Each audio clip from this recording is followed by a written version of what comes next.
नमस्कार, खबर उत्तराखंड देख रहे हैं आप। मैं हूं आपके साथ विशालगढ़। खबरों की शुरुआत करेंगे देहरादून स्थित भारतीय सैन्य अकादमी में शनिवार को भव्य पासिंग आउट परेड का आयोजन किया गया, जहां थल सेनाध्यक्ष जनरल उपेंद्र त्रिवेदी बतौर रिव्यूइंग अफसर ने परेड की सलामी भी ली और परेड का निरीक्षण भी किया और पास आउट हो रहे ऑफिसर कैंडिडेट की सलामी इस दौरान ली गई।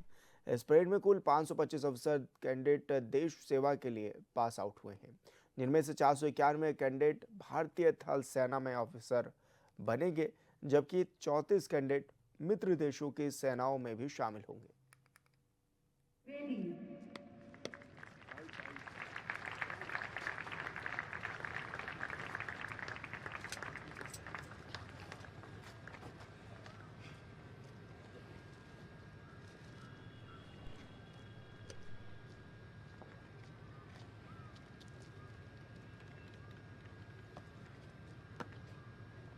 Winner of the silver medal, Battalion under Officer Badal Yadav.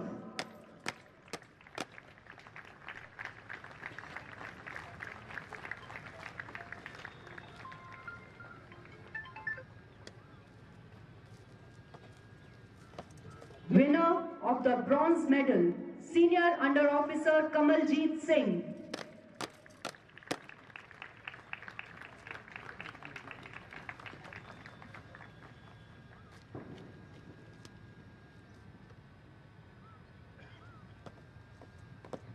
Winner of the Technical Entry Scheme Silver Medal, Wing Cadet Captain Abhinav Mehrotra.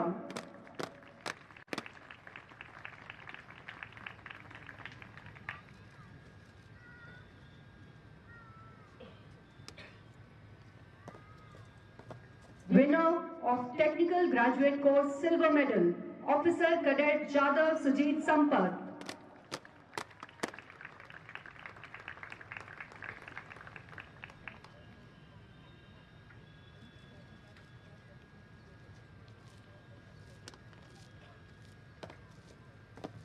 Winner of the Special Commission Officer Silver Medal, Officer Cadet Sunil Kumar Chhetri.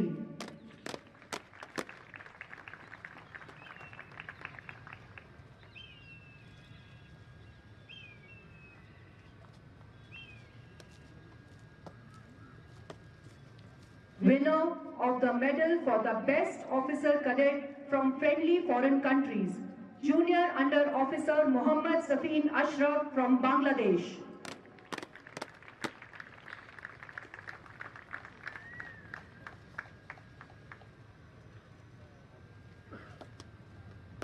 Winner of the Chief of Army Staff banner, Impal Company.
पुरस्कार विजेता अब parade पर अपना स्थान ले रहे हैं।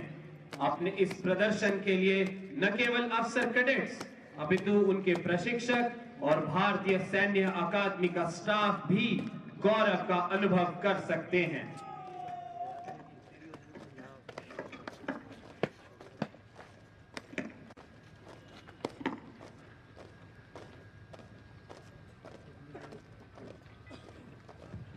इस सत्र के chief of army staff banner के विजेता हैं इम्फाल कंपनी। इस कंपनी के अफसर कैडेट्स के लिए भी यह गौरवान्वित होने का अवसर है। यह बैनर इस कंपनी के अफसर कैडेट्स को अगले सत्र तक लाइन यार्ड दाहिने कंधे पर लगाने का विशेषाधिकार प्रदान करता है।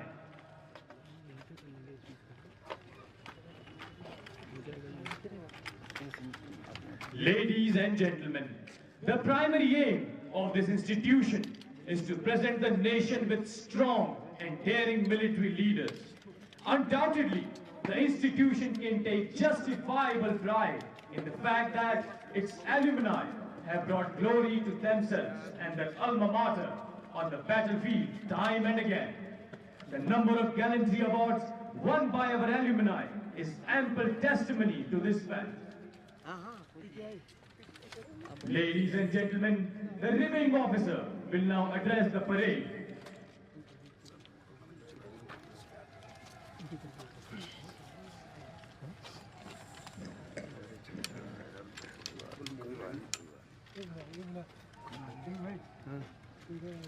Commandant of the Indian Military Academy, instructors, esteemed guests, friends from the media, proud parents and officer cadets of the 157th Regular Corps, 140th TGC, 55th SCO Corps, 46th East Force, and ladies and gentlemen.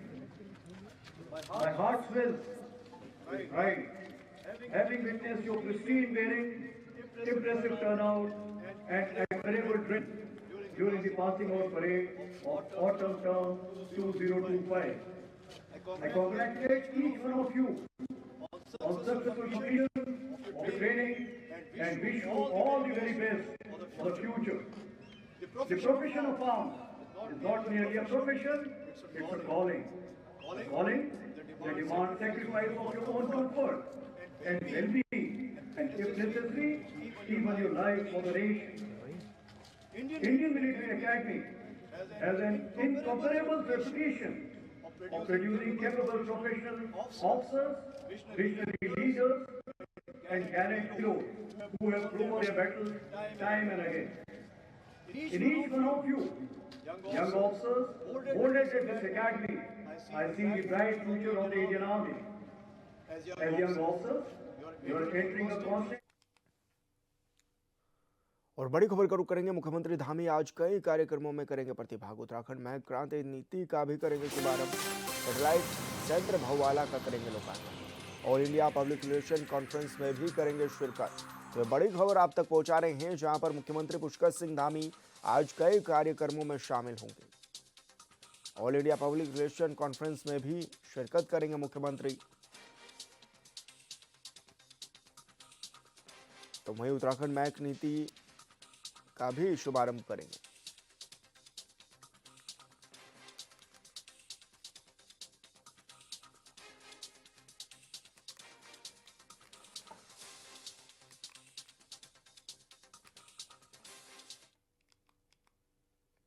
Christmas और नए साल को लेकर Doon police ने भी तैयारियां शुरू कर ली हैं। विशेष ट्रैफिक प्लान जारी किया गया है और 20 दिसंबर से 1 जनवरी तक अलग अलग रूट डायवर्जन भी रहेंगे। तो बड़ी खबर आप तक पहुंचा रहे हैं, जहां पर पार्किंग व्यवस्था भी रहेगी लागू। भीड़ वाले इलाकों पर सीसीटीवी कैमरों से निगरानी की जाएगी।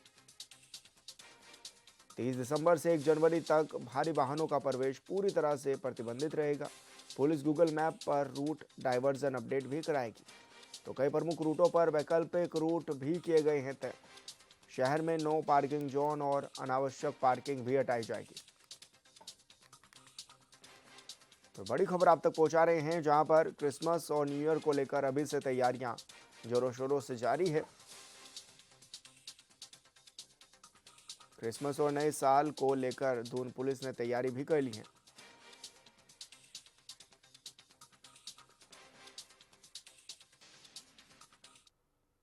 और संवाददाता योगेश आर्या हमारे साथ जुड़ गए हैं। योगेश, क्या कुछ जानकारी मिल रही है, किस तरह की तैयारियां नजर आने लगी है क्रिसमस को लेकर और नए साल को लेकर? हाँ देखिए विशाल, बिल्कुल जिस तरह से देखा जाए कि क्रिसमस और नए साल को लेकर पुलिस प्रत्येक वर्ष जो है तैयारियां करती है, क्योंकि बाहर से पर्यटक आते हैं और उत्तराखंड में पर्यटकों की संख्या जिस तरह से प्रत्येक वर्ष जो है बढ़ती जा रही है, तो ऐसे में उसी के लिहाज से जो है तैयारियां भी उतनी ही बेहतर करने की चुनौती जो है पुलिस प्रशासन के सामने रहती है। और ऐसे में क्रिसमस और नए साल को लेकर के पुलिस ने प्लानिंग करनी शुरू कर दी है। रूट डाइवर्जन जो है वो तैयार किया जा रहा है। इसके अलावा उसको किस तरह से मैपिंग करनी है कि ताकि वह गूगल मैप पर भी शो हो सके कि आखिरकार हमें कौन से रूट से निकलना है। भारी वाहनों का जो प्रतिबंध है वो जो है इस दौरान रहेगा। तो निश्चित तौर पर अगर देखा जाए तो 20 तारीख से जो है रूट डाइवर्ट की जो प्रक्रिया है उसको प्रारंभ किया जाएगा और करीब 1 तारीख तक ये प्रक्रिया को जो है रखा जाएगा, 1 जनवरी तक। और इस प्रक्रिया में अगर देखा जाए तो खास तौर पर 30 तारीख से 30 दिसंबर और 1 जनवरी के बीच जो ये डाइवर्ट है ये पूरी तरह से रहेगा। इसके अलावा अगर देखा जाए तो बड़े वाहन जो हैं उसके शहरों में आने का प्रतिबंध जो है वो भी लगाया जाएगा और ख़ास तौर पर देहरादून से मसूरी जाने वाला जो मार्ग है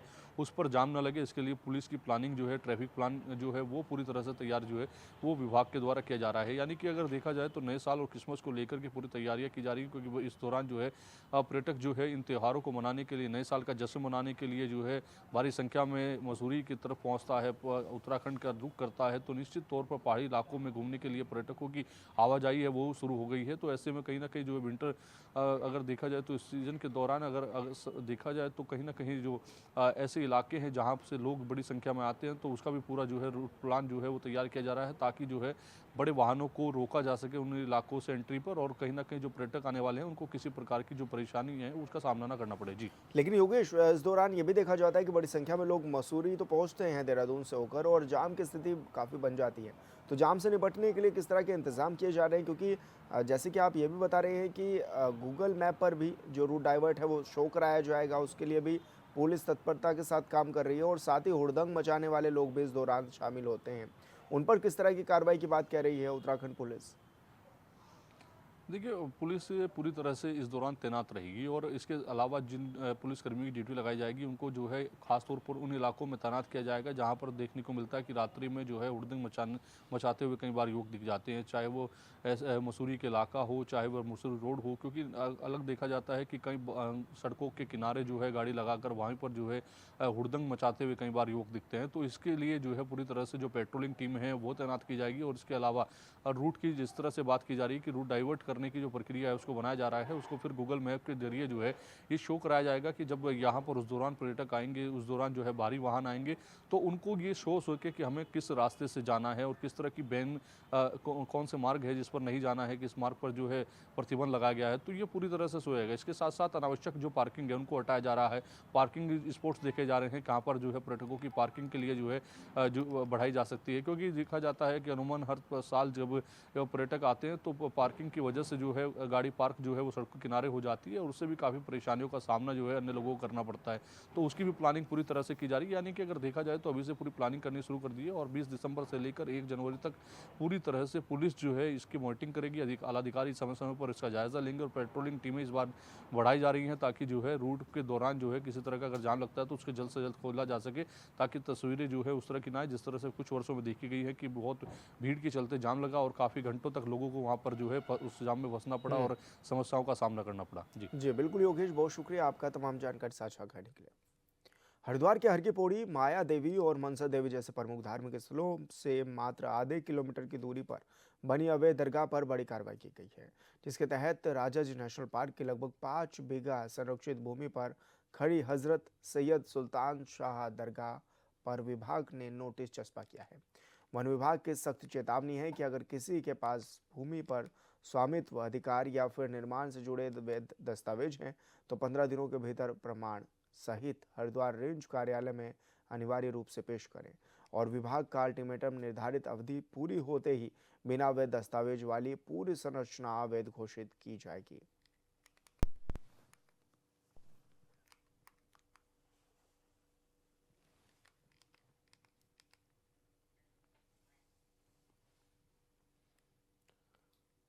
उत्तराखंड के मुख्यमंत्री पुष्कर सिंह धामी की अध्यक्षता में हुई कैबिनेट में उत्तराखंड टाउन प्लानिंग स्कीम 2025 को मंजूरी दी गई है। इसके साथ ही भूमि पूलिंग नियमावली 2025 पर भी सहमति बनी है। इसके नए शहर बसाने की राह भी आसान हुई है, जिस पर विपक्ष ने कई सवाल खड़े किए हैं। उत्तराखंड सरकार ने गुजरात, महाराष्ट्र, राजस्थान और कर्नाटक जैसे राज्यों की तर्ज पर बिना बजट नए शहरों को विकसित करने का निर्णय लिया है। इसके लिए सरकार ने उत्तराखंड टाउन प्लानिंग स्कीम नियमावली 2025 को मंजूरी दे दी है। ऐसे में अब प्रदेश के शहरी क्षेत्रों में लगातार बढ़ रही जनसंख्या दबाव के बीच नए शहर बसाने की राह आसान होगी। इसके साथ ही राज्य में गुजरात और महाराष्ट्र की तर्ज पर शून्य बजट में आधुनिक व योजनाबद्ध शहर विकसित करने का रास्ता साफ हो गया है।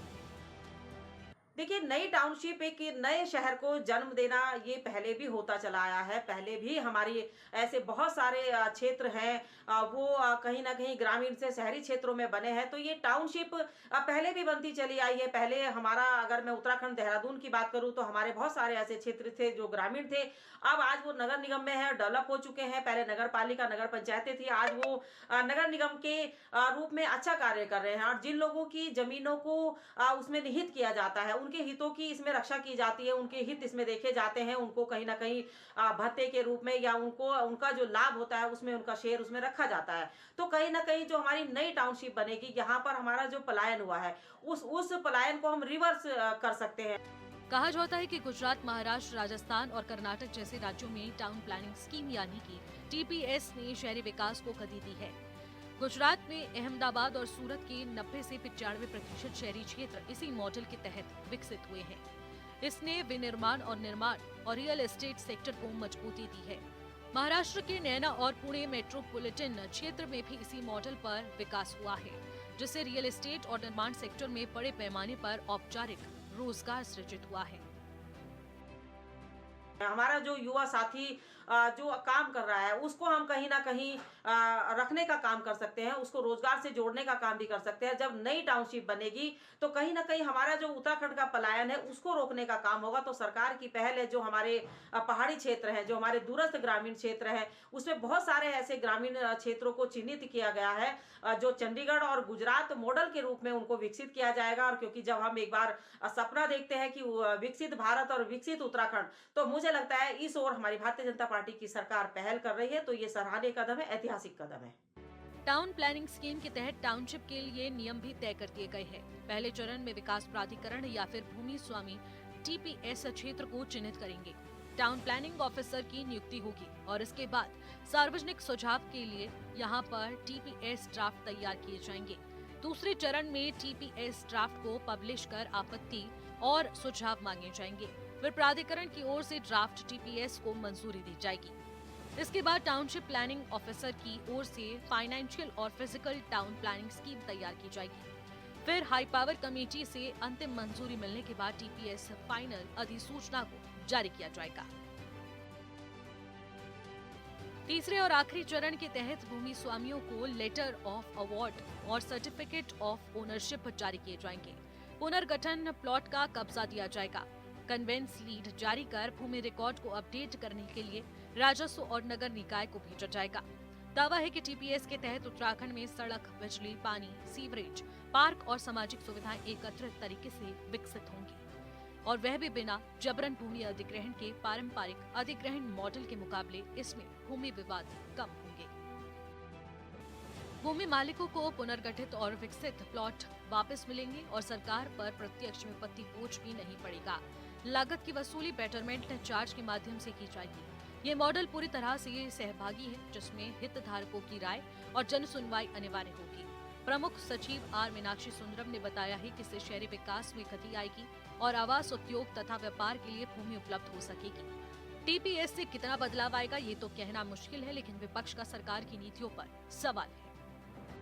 सबसे महत्वपूर्ण बात यह है कि सरकार को ये समझना होगा कि जो हिमालयी राज्य हैं, आप वैसे भी सिस्मिक जोन जो 1 है इसमें हम बैठे हुए हैं, जो सबसे डेंजरस माना जाता है अगर हम भूकंप की बात करें। और जो पर्यावरणविद हैं वो कई बार ये कह चुके हैं कि पहाड़ों पर किसी भी तरीके के कंस्ट्रक्शन करने से पहले, हाई राइज बिल्डिंग बनाने से पहले इन्वायरमेंट क्लियरेंस की आवश्यकता होती है। और एनजीटी इस पे कई बार अपनी राय जो है देने का कार्य कर चुका है। आपने जो है आपदाग्रस्त क्षेत्र एक तो बना दिया है देहरादून को भी। जब आप मसूरी की तरफ चले जाइए, ऊपर पहाड़ों पर 5 स्टार होटल्स और रिजॉर्ट जिस तरीके से पहाड़ों को खोद करके बने हुए हैं, जिससे कि दूसरे छोर के जो पहाड़ होते हैं वो कमजोर हो जाते हैं। तो मुझे उत्तराखंड सरकार के आदेशों की हरिद्वार में अनदेखी की जा रही है और जिलाधिकारी से लेकर नगर आयुक्त तक मीडिया के सवालों पर सफाई देने में जुटे हुए हैं। खाली पड़े रैन बसेरों के बाद भी गरीब असहाय खुले में रात गुजारने को मजबूर हैं। हरिद्वार में बढ़ती ठंड गरीब और बेसहारा लोगों के लिए मुसीबत बनी हुई है।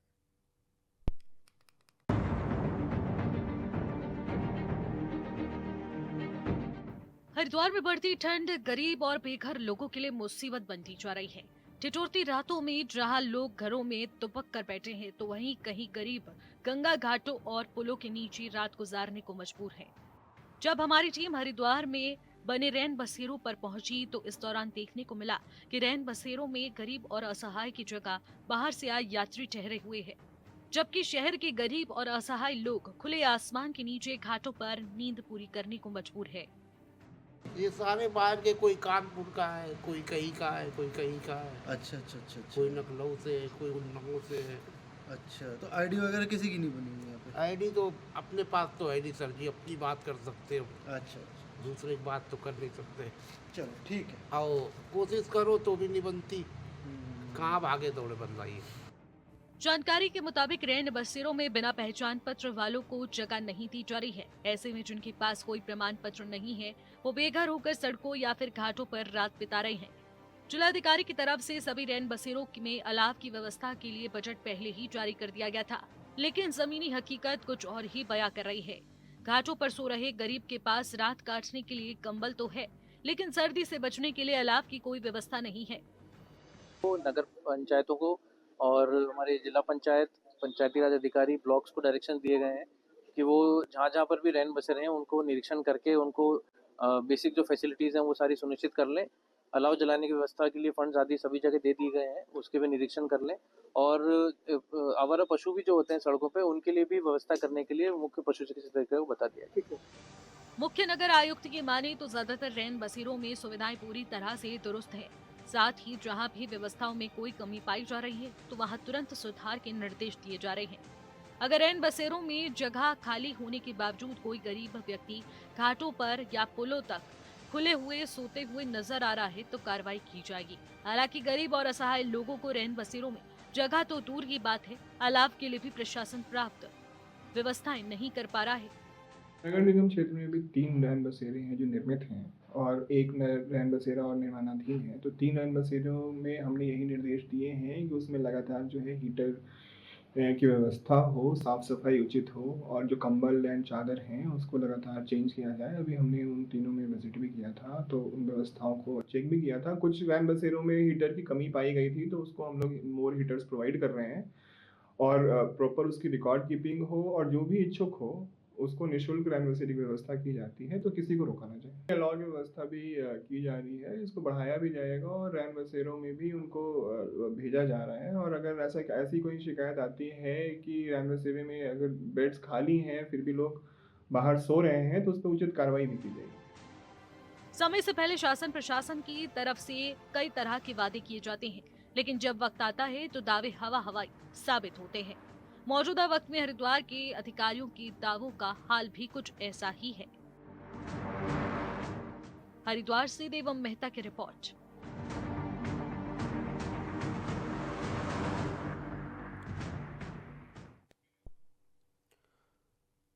और खबर उत्तराखंड में मेरे साथ इतना ही। आप देखते रहिए एशिया 24/7। नमस्कार।